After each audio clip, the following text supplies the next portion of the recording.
Howdy, everybody. And we're going to do another Solo Storm review of the event from this last weekend. Um, we were up in Virginia Motorsports Park with VMSC.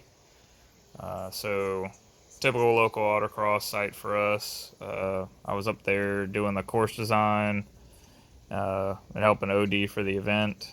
Um, Jeff Schmidt was very kind enough to allow me to co drive with him and his CSP car.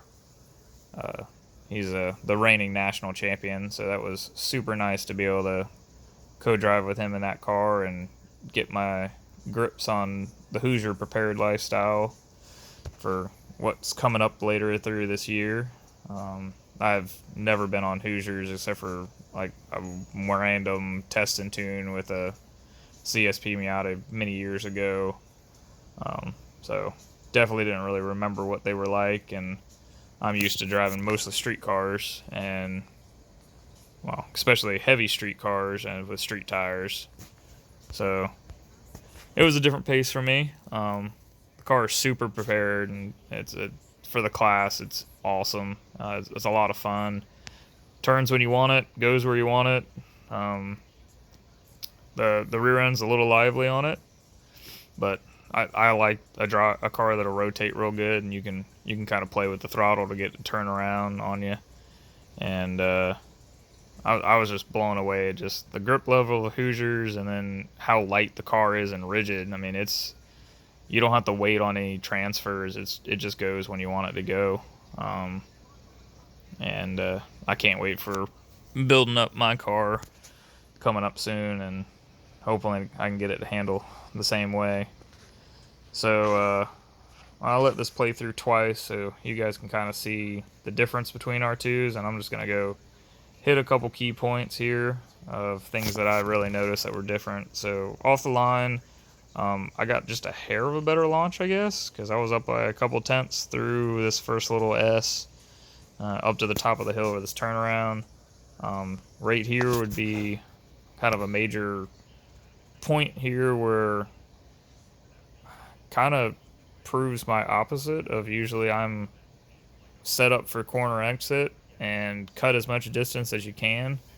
And you're probably not going to overcome it by the speeds, but Jeff kind of proved me wrong here. You can see, I'm up by just a tenth or so. We cross over in the middle. I am, off throttle by, 4 miles an hour.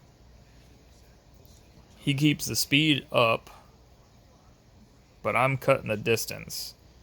So you can see in the distance there, we're tracking, he's traveling about 10 feet more than I am. But he also has speed to go back on it. We don't cross back over on speed until this point when we're starting the lane changes. But he's got, 15 more feet traveled on the course than I do. But our times come back to basically a dead heat again.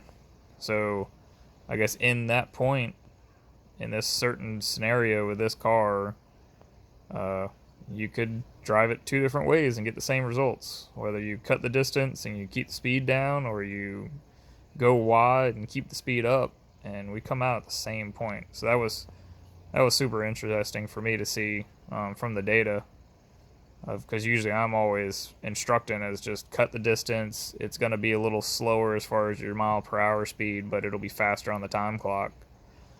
And then through these lane changes, coming out into the slalom right here, Jeff kind of went a little wide there. So I don't know if the car kind of pushed on him or whatnot, because the speed there was a little bit lower from him, from that one changeover to the other.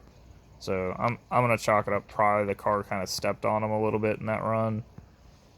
And then coming through the slalom there, nothing really different. We're both pretty much identical through there. Coming out of the slalom through this just little offset kink, he set up a little wider through there, and I kind of hung it tight. And then coming into this sweeper was a major difference. So you can see I was up by 4/10 coming into the sweeper, but I drove it really wide, and I just couldn't get in there to set it up with how I entered to keep it tight like he did. And you can see he erased my delta right there, and it's all gone now. I'm chasing behind him, and then I set up for the very last sweeper more to the left so I can come in a little more shallow and keep it tight, cut all the distance. And he did the exact opposite and kind of went a little wide, but he still had me from the sweeper before. So it was kind of just a trade-off. If I went wide one, he went wide the other, and we ended up the same results at the end. I haven't seen the final results, but I know we were within a couple tenths of each other. So that was super encouraging for me to be that close, and it was such a fun car to drive. So, well, until the next event, I need to catch up and do a couple more of these because we've had a couple events since I did my last one. But I'll try to keep on doing these. Make sure you guys like, comment below, and subscribe to the YouTube channel. I'll see you guys next time out there on the track amongst the cones.